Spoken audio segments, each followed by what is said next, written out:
Unfiltered with Bran Otieno and Dongo Gashane.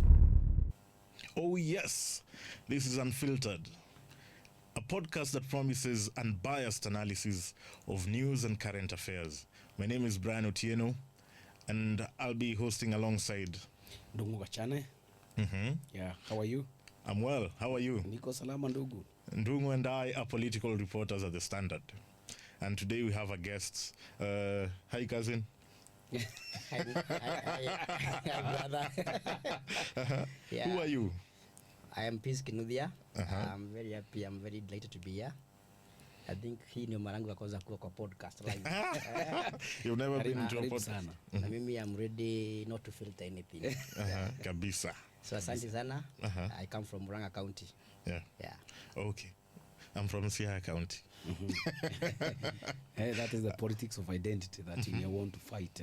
Because we want to identify each and every of us as a Kenyan. As Kenyan. So I'm a Kenyan. I come from a county within Kenya that is not of any use to this debate. Yeah, it's of very much use.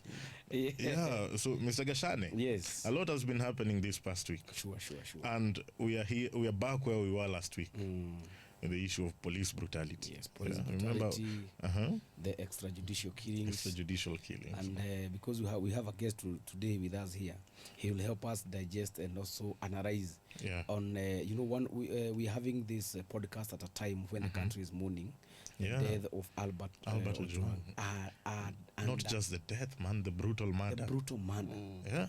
Murder most Foul. Not anywhere else. In Inside a police cell. Is it a police cell?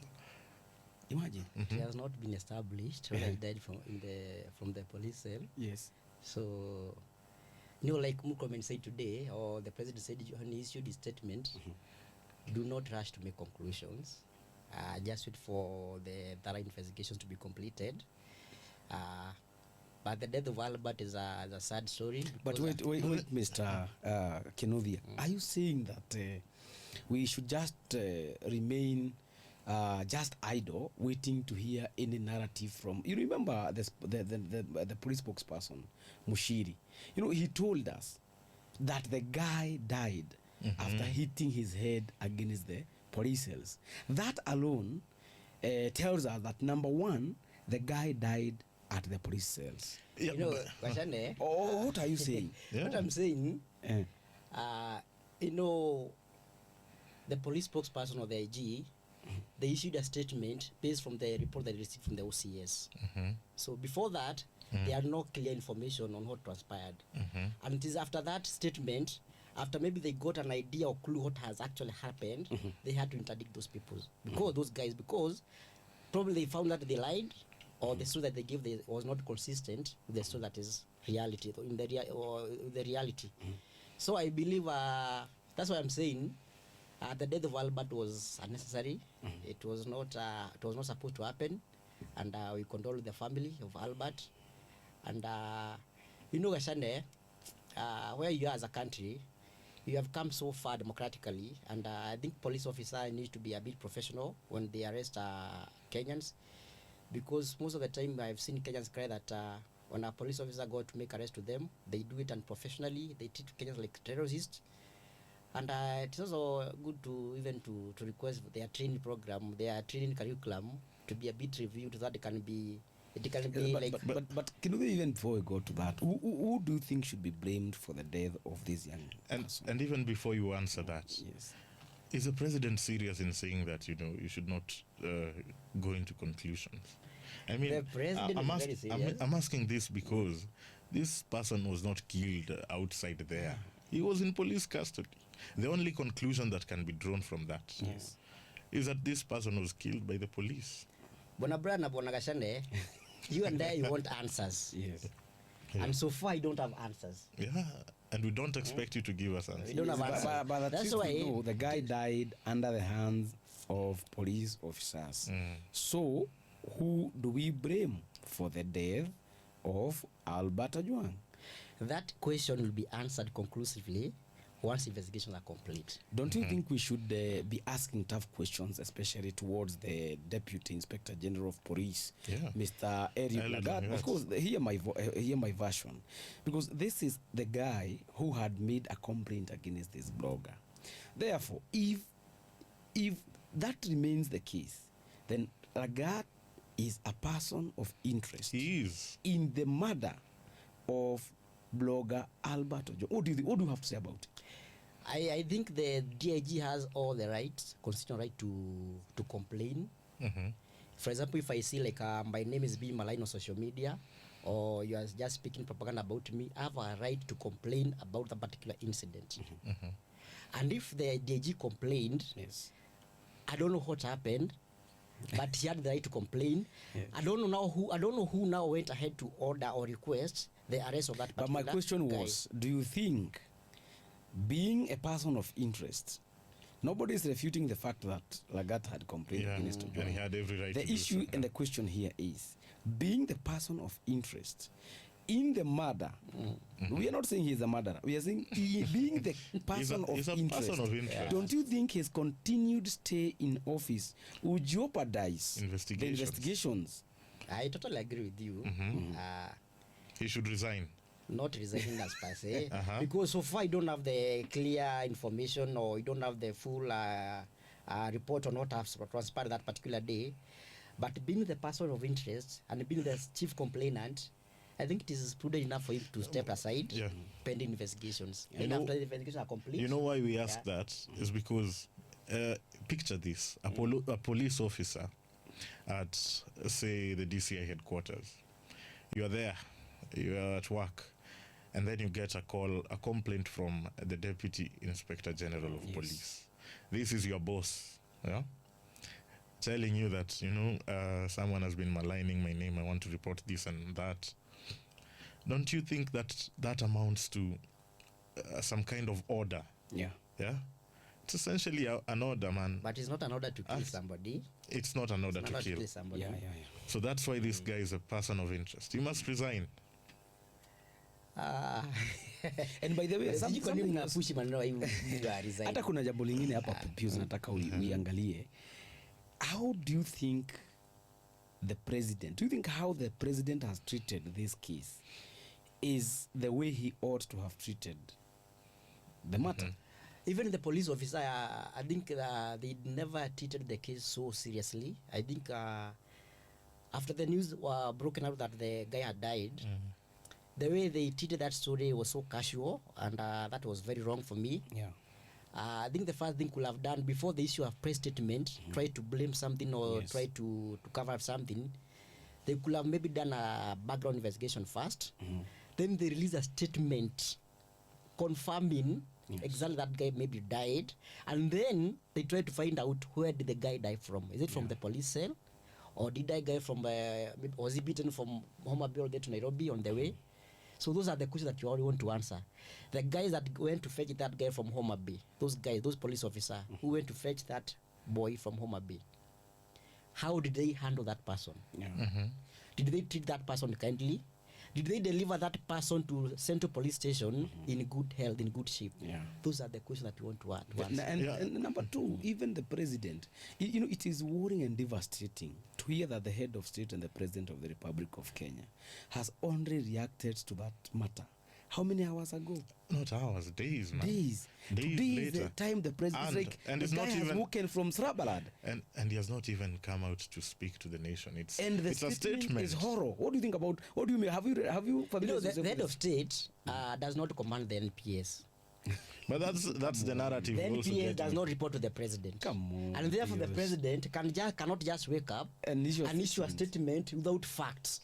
So No, what these facts, are witty master. These but are what witty facts matter. have he rendered to the public today when he has issued the apology? What facts? I think the statement by the president The was, facts are not was yet there as good as because the nothing. investigations are not yet You know, complete. the statement by the president somewhat marries with that of the Interior CS. Yes. It's as though they are trying to shift blame. Wanajaribu kunawa. I'm sensing not shifting blame, but they are essentially playing the part of Pontius Pilate. Mimi nimenawa. Yeah, and that is these guys are independent. That is what something that has also come out very well today at the Senate, when the CS for Interior was trying to claim that his duty is the policy. But these are people who sit at the National Security Council. The buck stops with the president. If the president today says that even if he were to come to the public and say the way he said that Kwame has not even Kwame Kinoti has resigned, you see, even Kwame. But the president, you see, the feeling out there is the president is casually handling this matter, and it's like the die is cast. Lagat is not going to be suspended, is not going to be interdicted, and Kenyans, Pius, from where I sit, Kenyans feel like they have nothing. They just sit and watch. What do you think about it? President first, before being a president, he's a father, and he's an uncle to somebody, and he's a grandfather to somebody. So he feels the pain of the law. He feels the pain the parents are feeling for after the loss of this particular boy here. And the president has no powers to sack based on public emotions. Based on public emotions. Yeah. But this is not public the president, the president, even if the investigation are complete. Dead, no, I know, I sympathize that family. Lakini mnataka rais afanye nini? Rais does not command any PS. Hiyo tumekubaliana ukweli kabisa. Lakini rais amesema leo na ametoa statement ambayo iko na huzuni. Anahurumia that family. He condoles the family. He sympathetic to the family. And then he has gone ahead to request thorough and conclusive investigations.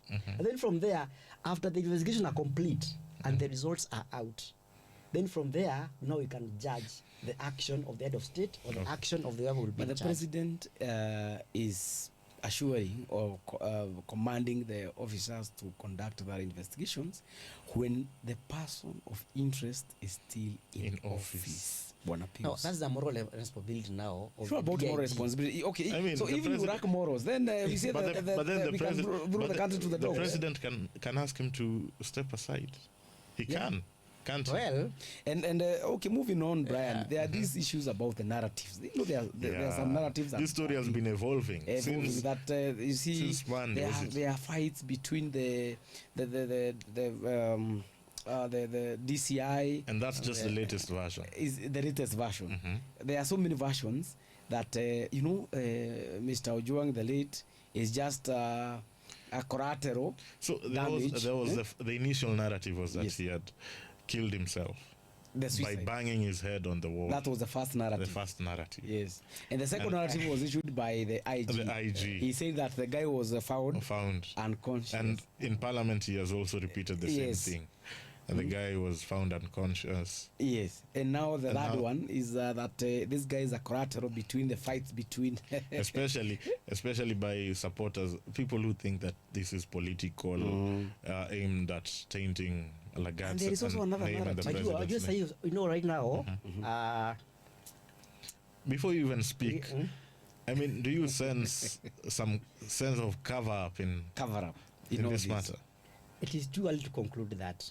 But then why was it? We'll make a judgment after the conclusion, after the investigations are complete. But for now, figure out this for heaven's sake. The spokesperson of the National Police Service, when he speaks, he's speaking on behalf of the entire service. The entire service. He says the guy hit his head. Yeah, okay. Yeah. And the post-mortem says otherwise. Isn't that a cover-up? There was no way that this guy could have killed himself. Isn't that a cover-up? So that is a narrative. Do you think that narrative is aimed at covering? I'm not defending these guys. I know they have messed. Messed because that statement was not was done in a hurry. And it was not a necessary statement to make it before you get the release. See, so hapo I don't defend me hapo.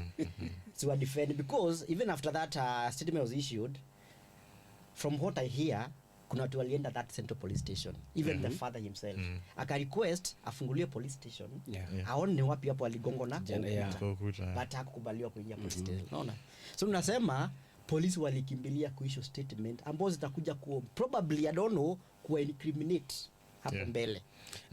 Did you watch the father saying that he has been robbed of his life. That's Did you watch him say that was the only child he had? Yeah, I did. Did watch you that. see him asking Ragat specific questions? Why did my child have to die? So anyway, And that's why it is very important, Ponakashane. yes. The police officer who went to fetch Albert from Homa Bay, it is important for them to record statement to explain what transpired from Homa Bay to Nairobi, and it's also important the guys who have been interdicted to also record statement, because if they were at the police station when this guy was brought in there, and when the guy was reported to have died, they were still there, so they have a responsibility to record a statement detailing what exactly happened, even for the process True. for their suspension. And what do you make of the CS's remarks that his duties only extend to policy? Do you think that portrays a serious cabinet secretary? More comment. I think Mulkomen is very correct, because constitutionally, the office of IG is independent. Whatever actions or omission they commit, it is up to them. It is for them to carry the to be accountable for their own actions. And CS does not come in anywhere. So if a police officer, we have a wrong police officer in our service, and they commit a crime, the CS does not come in anywhere. It is upon the IG or within the force itself to find a mechanism to punish or to hold this person accountable to their own No, but, actions. But then why do we need a CS then? Not even that. We have had CS Murkomen calling for prosecution and arrest of former deputy president Rigathi Gachagua. Isn't that commandeering the very police service? You're saying that the guy's level is at the police Those are directive? political statements that are made every day. Even Gachagua at one point, as I called somebody to resign, at one point you also know that Gachagua one day after the Gen Z protest went to Mombasa to issue a press conference. And then what did he say? That the NIS boss should do what? Resign. Yes, So those are political statements who does not hold in the water, because Gachagua of late, Gachagua has been making like a statement which can So the Can- question is, can because influence the country. you're going to discuss even Yeah. the politics of one cousins and the issues about one term and all that. But before we discuss about the especially Gachagua, where he comes from on Kenya region, probably we could first of all look at this issue on whether when Murkomen is calling for the arrest and prosecution of Mr. Gachagua, isn't that so-called policy directives that he's supposed to concern himself with?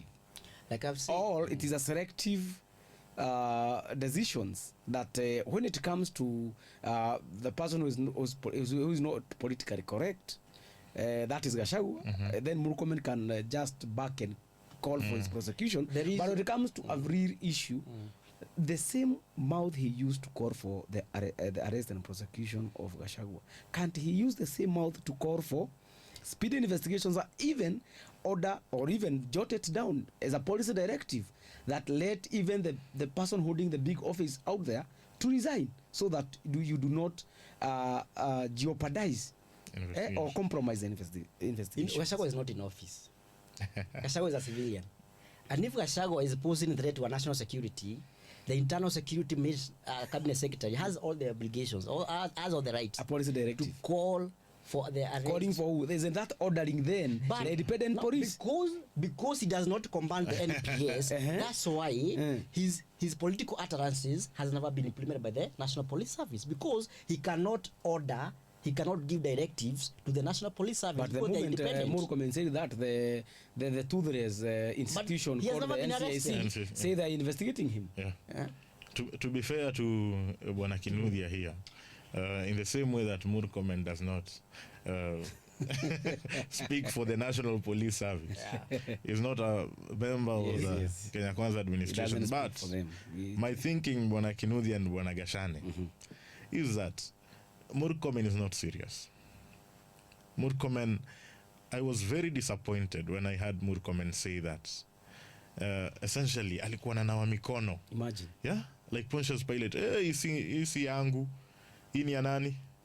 Hii ni ya police. That in itself is a very dangerous thing. And I think for someone of the stature of Bwana Murkomen to fail to take responsibility, is very sad. And I say this because I equate it with, say, a terrorist attack happens, God forbid, anywhere in the country, and then the CS appears on national TV and says, you know what, hii ni polisi wanahusiana nayo, they should have known, they should have done this and that. I mean, he should be serious enough to know that he holds that position in trust of Kenya. You know what happened when President Trump was shot? One of the directors of FBI resigned. Imagine, he resigned. So we in Kenya, we have moral decay even for those holding institutions, which is something which is very wrong. But you have it's very wrong, because you saw even the person of interest that we've been talking about was in the press conference. Lakini flanking the IG. Can take responsibility. So imagine that thing ilifanyika. Murkomen take responsibility. Now probably maybe due to public pressure resign. Then how do you hold the person who will be left in that particular office, like for example the IG ameachwa, atani atamhold accountable? Aya, the deputy IG let them hold accountable, the OCS in that particular police station, but then resigning in itself individual responsibility. No, if Murkomen, let me tell you how it is done. Something called perception. If Murkomen resigns, I can tell you, other officers led by IG, the DIG, will have no moral obligation remaining in that office. When the head starts the significance of resigning. And by the way, when you say that how should the CS resign? He has failed in his what job. are you saying? When you come and tell us that, you know what, hii ni mambo ya polisi, mimi msiniulize, and then muulize polisi. Go home, man. Because you are our link, man. Polisi wanakomandiwa na IG of police. Sawa. But then to tell us that mimi msiniulize maswali, and you are the interior CS. Surely, what are you doing there? The National Police Service falls under your ministry. This guy sees at the National Security Council meetings, and then you say you should Office of the President. Surely, Pius. Ministry of Interior and National Coordination.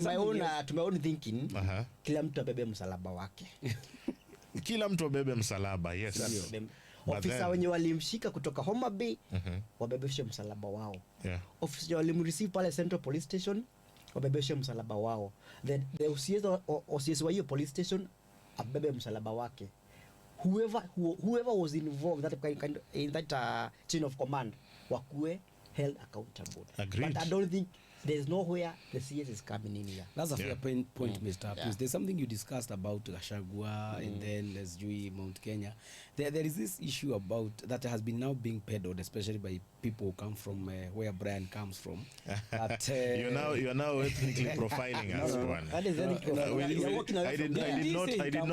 I did not decide to be born in Siaya. My brother says he comes from Siaya. You did not choose to be born. Did you want to be born from Murang'a? I only say that they are good brothers in the yes. Now in the equal measure and breadth, there has been this narrative being peddled that Mount Kenya region has a feeling of entitlement. Wanajiona, wanajipiga kifua, lazima wakuwe kwa every serikali, na wasipokuwa wanaanza kusema serikali ni mbaya. What do you think about it, Brian?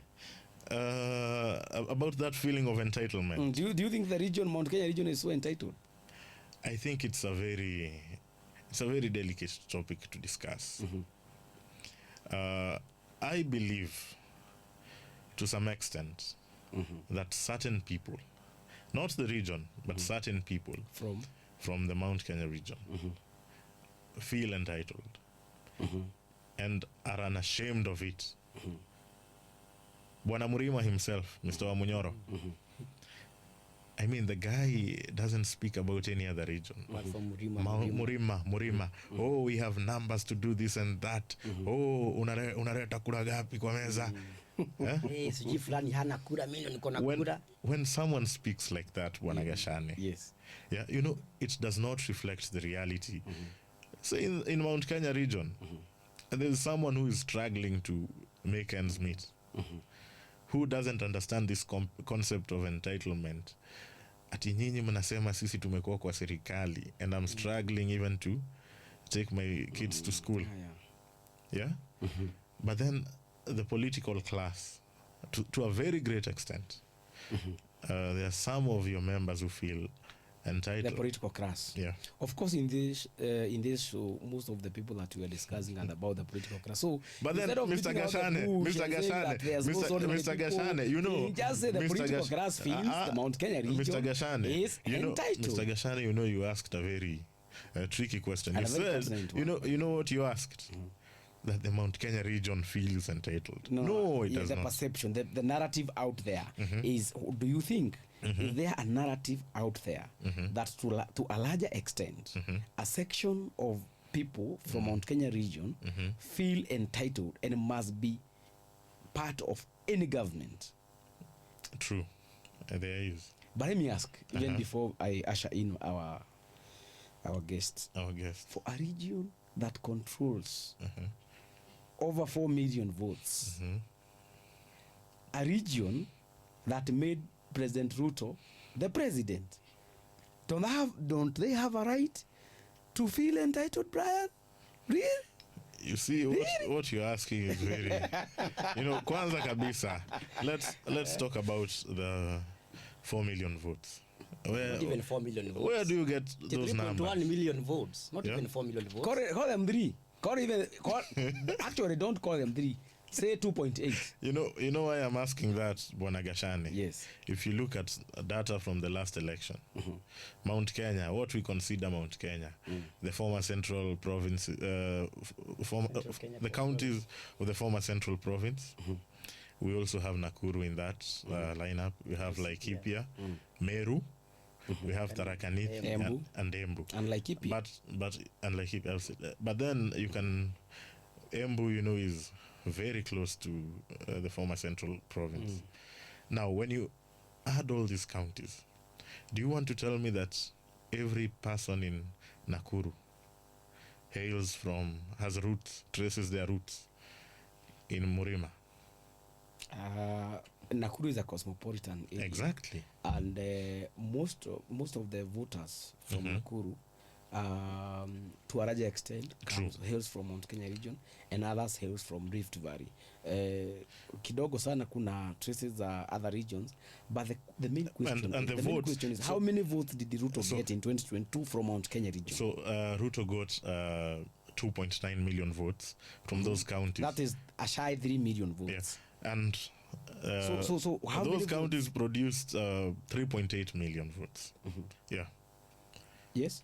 3.8. So, Pius, what do you think about the perception of entitlement from Mount Kenya region? Me, I come from Murima. Himself, you are Murima himself. And I've never Murang'a bado si Murima. Ama kuna Mount Kenya huko? Murang'a ni Murima. Murang'a ni Nairobi bwana. Murang'a ni headquarter Murima kwanza. Murang'a ndio inaitwa aje? The hotbed of The source. Za Mount Kenya zinazanga Murima, Murang'a County. Mimi coming from that region, hata Ndongo knows me. I've never been part of parcel of that Mount Kenya euphoria when it comes to politics. Because if you look back from our history, look when Moi was the president. Now let us go from Kenyatta now. Kenyatta 1. Kenyatta 1, yeah. When Kenyatta was the president, there are those guys from Mount Kenya who coalesced around the presidency. Yeah. Then they left out everyone else. When the Wazungus left our country, they left those mashambas. Sindio? Those mashambas, they were never given to other communities. They were given by those who were around the president or some tycoons from the Mount Kenya region. Then when Moi came to power, the guy, because now they're used to their own president, when Kenyatta was in power, they were some more they were indoctrinated to believe that power should never leave Mount Kenya region.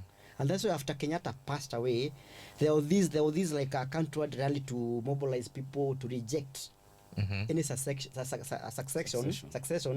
where Moi is going to take over. But then when Moi came to power, wakaanza kusumbua Moi. Because they believe. Who are you referring to? Wakaanza. Pius.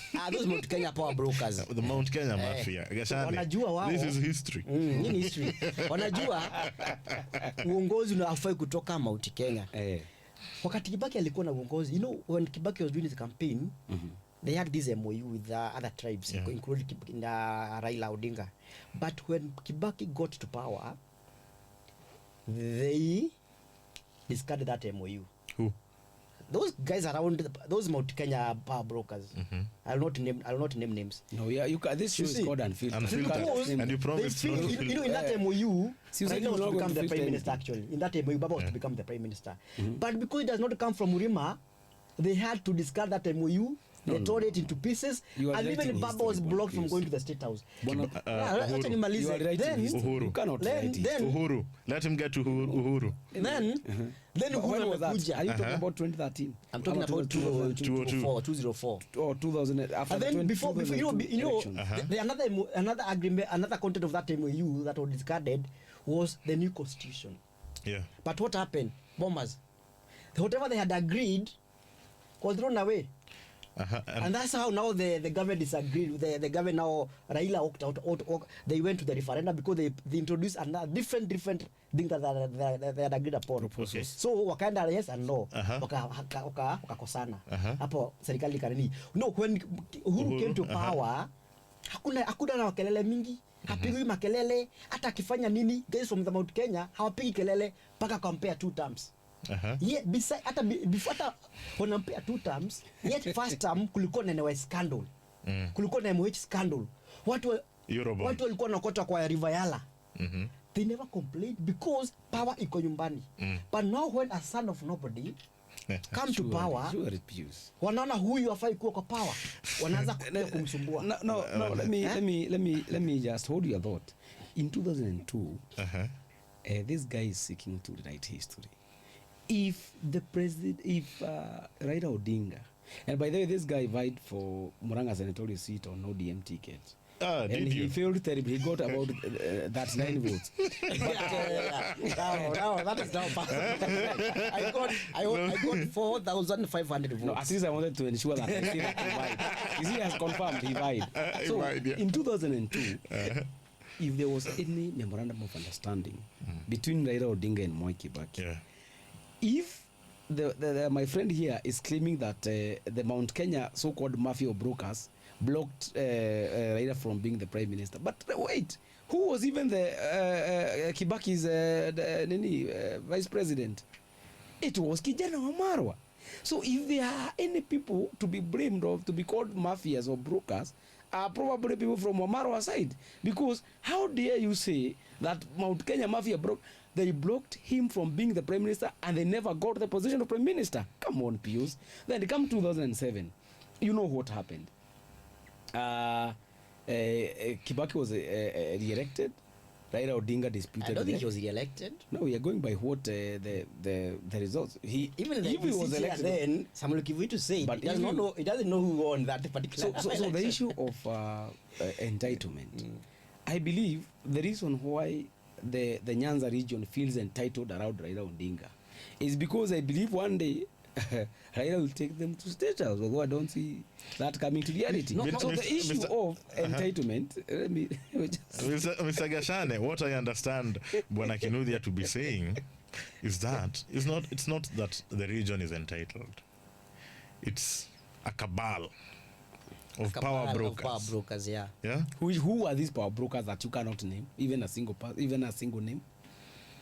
You see, every election, if you have been in this country, kama umekuwa kwa nchi, every election nimekuwa, they usually start a narrative ya kusema Mount Kenya iko Nairobi.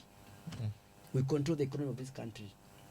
Hiyo ni kubuli other Kenyans na kuintimidate Kenyans wengine ndio wakuwe cowed, ndio kama mnasema whoever you are saying waone tusipoenda hiyo direction. You see, that is bullying people. Na hiyo tunasema hiyo ni entitled. They are entitled. Now when it comes to emotions, you know these people, you know when I was growing up, nilikuwa tumepoisoniwa akili zetu at our enemy is Raila Odinga. Yet Raila is not the president.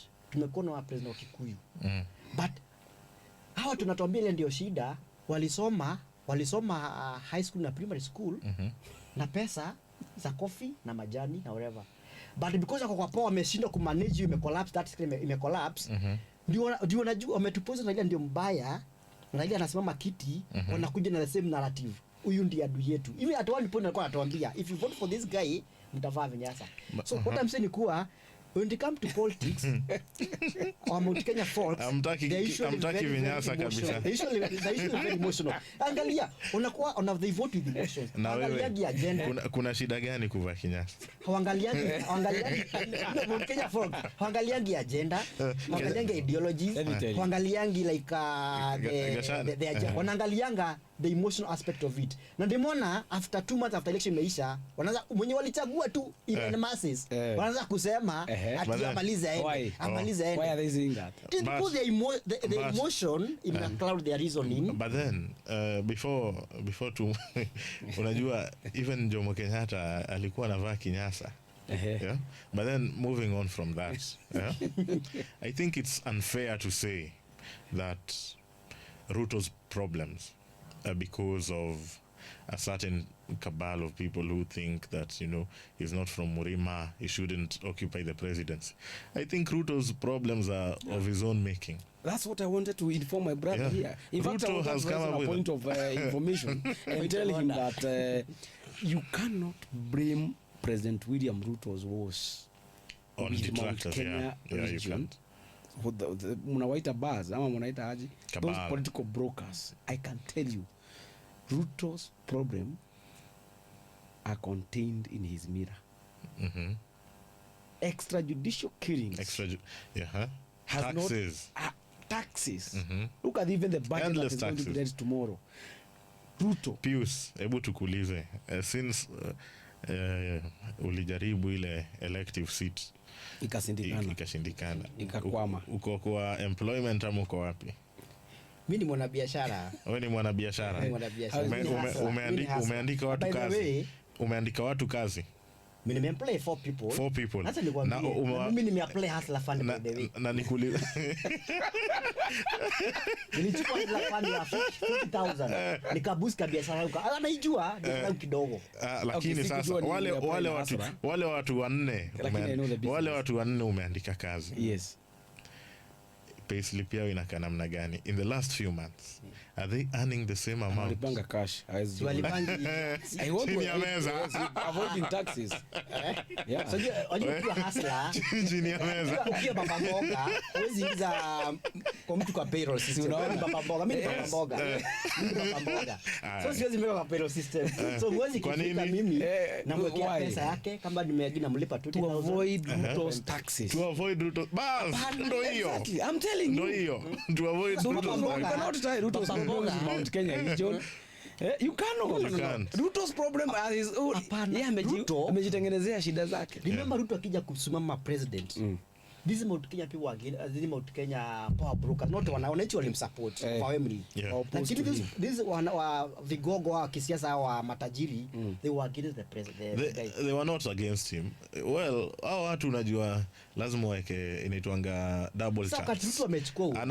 Anapea Raila huko, anasema niko na Raila nampea 50. Ruto nitamrushia 10. Hao watu waoni even after Ruto became president. So unaona bado mambo yao ni mazuri. Ama kuna mwenye amefinywa. Ndio nasema rais amejaribu. Tumpe tu credit mzuri. Let me ask you, do you remember kumpiga? No, I want to hard press my brother to tell me one thing. He said that the region only opposes the government when one of their own feels like he's out of government.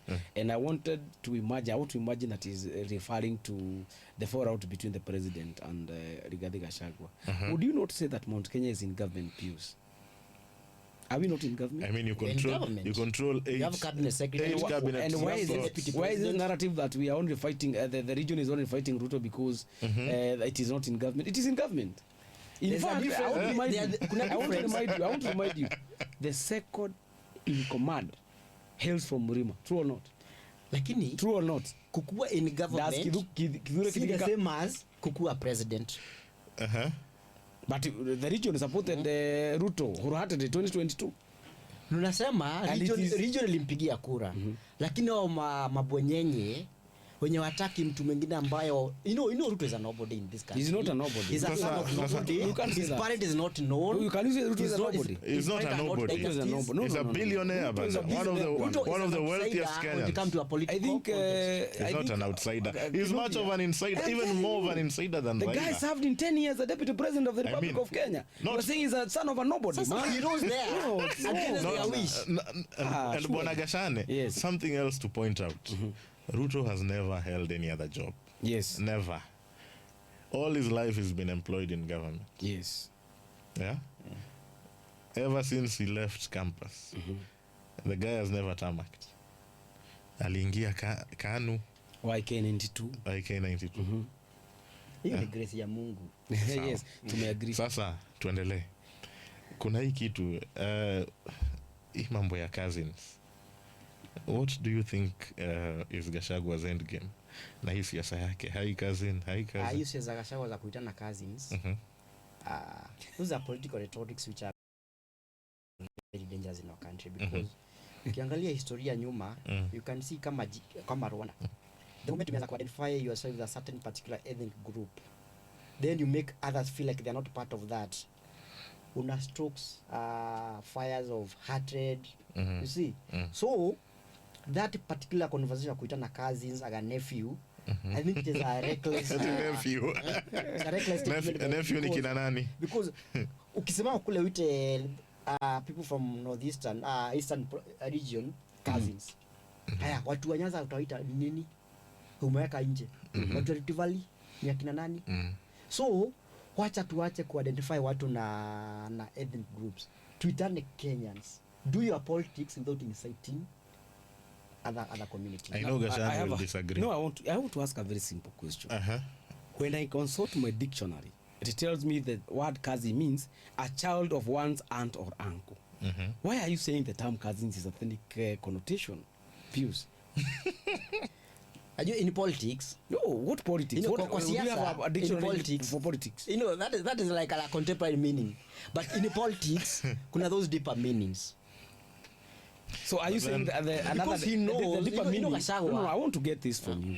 The deeper meaning of the word cousin is Bantus. Bantus. Why is he not calling people from Luo Nyanza cousins? He has not gone there. Why is he not calling people from Why from hasn't he Nairobi gone cousins? He there? has not gone there. Why is he not calling people from where? From Meru cousins? He has surely.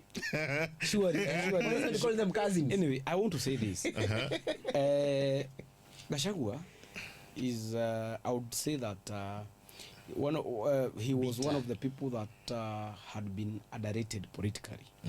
It is astonishing to find the person who was regarded as nobody, a person whose fame and popularity was scheduled to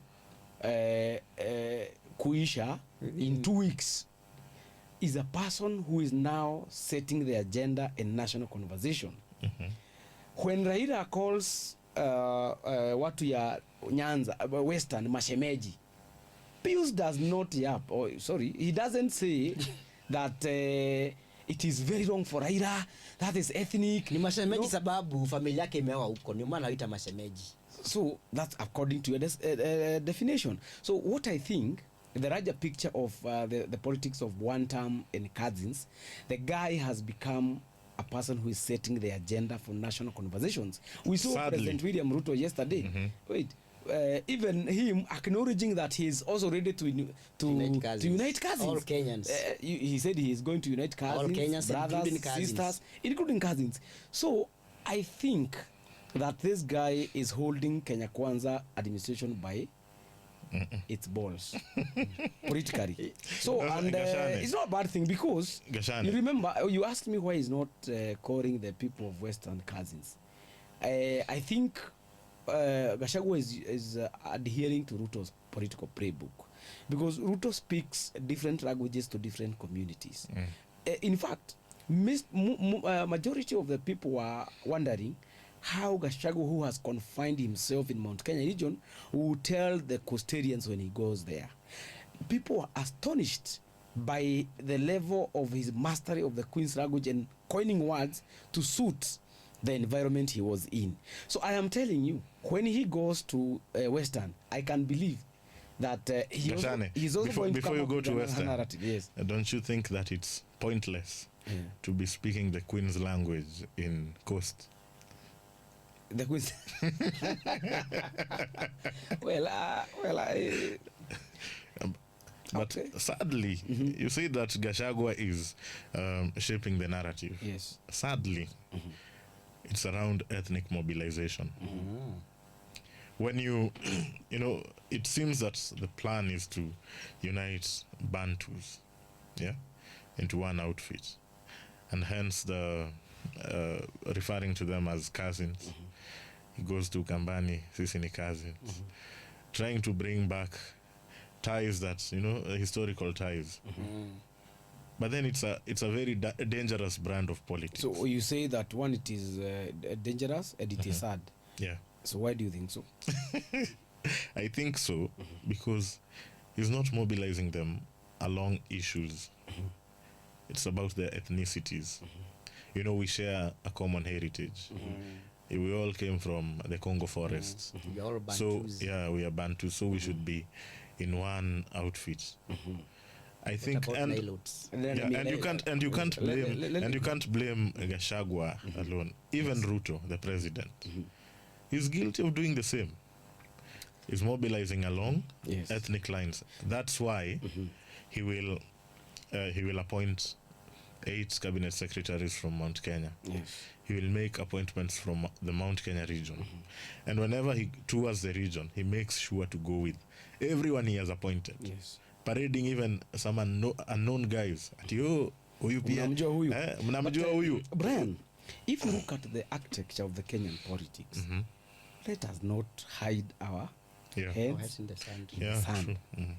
Kenya's political system lose vote where Raila Odinga tells them. They coalesce around their political chieftain. And that's why Kikuyus. and that's why I said you can't blame Yes, Gachagua yes, alone. very good. So it's the entire wait, political class. Wait. William Ruto, most of his communities will vote for him, regardless of the extrajudicial killings and so many other factors other than the tribe race generation that is coming out, that is the Gen Zs. Be very cautious when you mention the word extrajudicial killings, because when you go, if you go and steal, then you are subject to mob justice. The government has nothing to do with that. No, in extrajudicial killings, I mean, like the Ojwang, we just talked about Ojwang, my brother. We talked about Rex Masai, my brother. Extrajudicial killings. But I'm telling you, other than the tribe race, the Gen Z, our hope is actually the Gen Zs, because they are the one who are going to bring to an end this useless thing about Ethnic things about mobilization, ethnic yeah. mobilization. But for the fact of the matter, even when Raila Odinga, joined government through the broad-based arrangement, one, Aaron Cheriot said, I said it, Nilotes had to unite. And he said, even if it was Raila who won the presidency, he would have tagged along his Nairobi brother called William Ruto. So let us call them out. All of them. in one basket. Yeah. By the way, unfortunately, the fact of the matter, if you get 5 members of Ruo community, ask them who voted for Ruto among the 5, you'll be astonished. Only one or even none. The Kikuyu, because the Kikuyus were voting for William Ruto. If you ask them, 3 out of 10 are only the people who voted for Raila because of the loyalty with President Uhuru Kenyatta. Look at the Ruya community. By the way, the only community that we are supposed to salute in this country is the Ruya community, because Ruya community have been voting. Majority of the Ruya votes have been going to Baba. Of course, Baba told them yeye ni shemeji yao based at shosho yao walikuwa wametoka Western.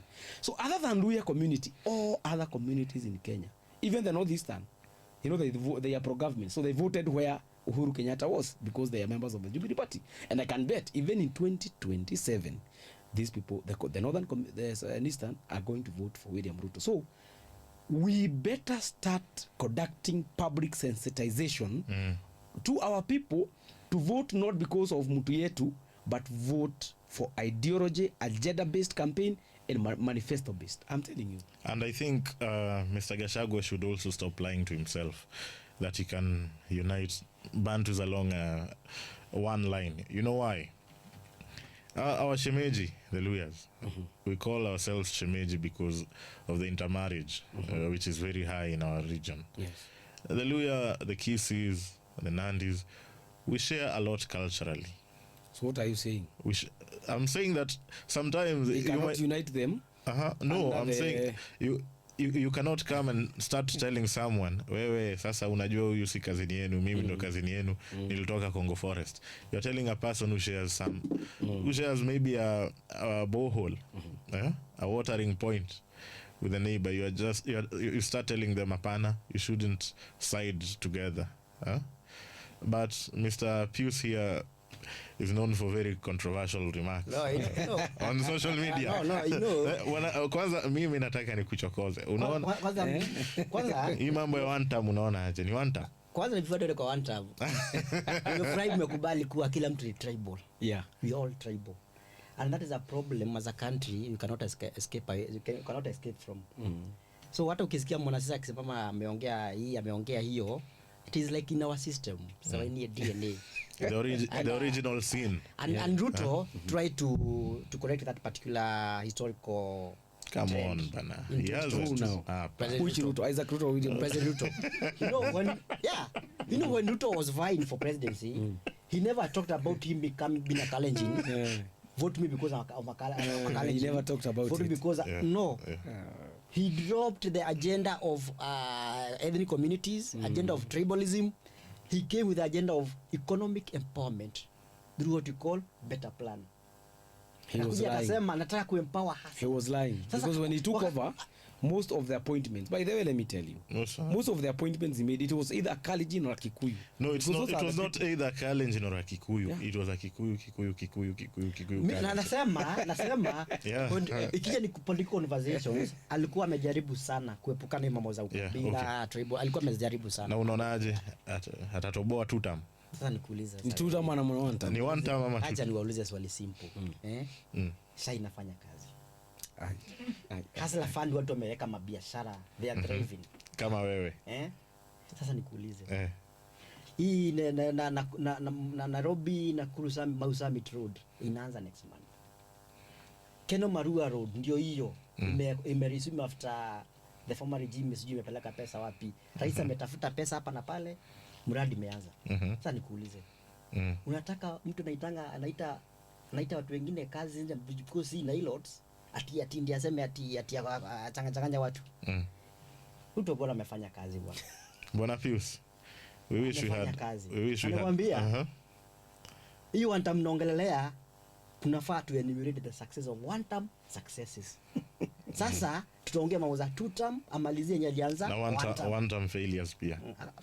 I think we need more time, Bwana Brian. No government that has ever been popular. We can now gauge Ruto's successes. Not even that one time he's talking about. From when he took over, that is between 2022 and now 2025. We look at the successes. We look And there are about plenty of the them. failures. The failures. Countless. Yeah, Failures are we very need small. time for that because Unfortunately we don't have time, Bwana Pius. yeah. Lakini tunasema Wakenya wasichanganywe na misingi ya kisiasa. Msimamo tu hata ukienda kwa hoteli pale canteen ni one more time, ndio salamu tasalimia na one more time. Asante sana Pius for making time for us, but Thank you. it's been Thank a you so pleasure. much. It's been a pleasure to host you here. Thank you for hosting me. I hope we'll come again when we invite you. Lazima I'll urudi. come. That's it from us at Unfiltered. Catch you again next week.